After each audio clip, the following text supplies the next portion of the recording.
சிம்பாங்கிற இந்த சிங்கக்குட்டி அதோட ஃப்ரெண்டை கூட்டிட்டு ஒரு இருள் நிறைஞ்ச ஒரு குகைக்குள்ள போகுது. திடீர்னு அங்க நிறைய கழுதை புலிகள் வந்து அவங்கள சுத்து போட்டுருது. அந்த கழுதை புலிங்க அந்த சிங்கக்குட்டிகளை சாப்பிட வரும்போது ஒரு மரக்குத்தி பறவை அவங்கள காப்பாத்திடுது. ஆனா அந்த கழுதை புலிங்க அந்த மரக்குத்தி பறவையை அடிச்சு போட்டுட்டு இவங்கள துரத்த ஆரம்பிக்குது. ஆனா இந்த சிங்கக்குட்டிங்களுக்கு தப்பிக்க முடியல. இந்த கழுதை புலிங்க அவங்கள சுத்து போட்டுருது.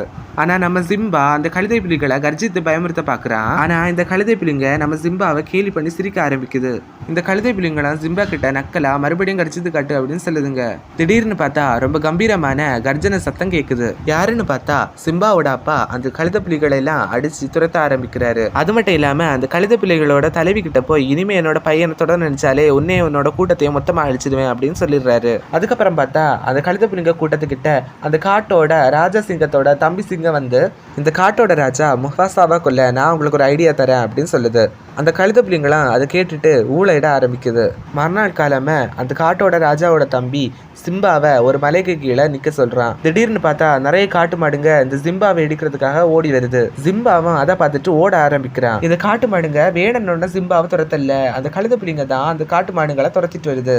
நம்ம சிம்பாவும் ஓடி போய் ஒரு காஞ்ச மரத்துக்கு மேலே ஏறிக்கிறான். இன்னொரு பக்கம் பார்த்தா அந்த பிளான் பண்ண சிங்கம் உன்னோட பையன் அந்த காட்டு மாடுங்க கிட்ட மாட்டிக்கிட்டான் அப்படின்னு சொல்லி காட்டோட ராஜா முஃபாசாவை இங்க கூட்டிட்டு வந்துருச்சு.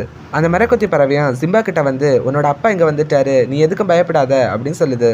அதுக்கப்புறமா அந்த மரக்கொத்தி பறவை சிம்பா எங்க இருக்கிறான்னு முஃபாசா கிட்ட சொல்லுது. முஃபாசாவும் சிம்பாயை காப்பாத்துறதுக்காக ரொம்ப ஸ்பீடா போறாரு. வழியில வேற அந்த காட்டு மாடுங்க முட்டி தள்ளிருதுங்க. அப்ப கூட முஃபாசா சிம்பாவை வாயில கடிச்சு தூக்கிட்டு போய் ஒரு மலை மேல சேஃபா விட்டுருது. திரும்பவும் அந்த மாடுங்க முஃபாசாவை முட்டி தள்ளிட்டு ஓடுதுங்க.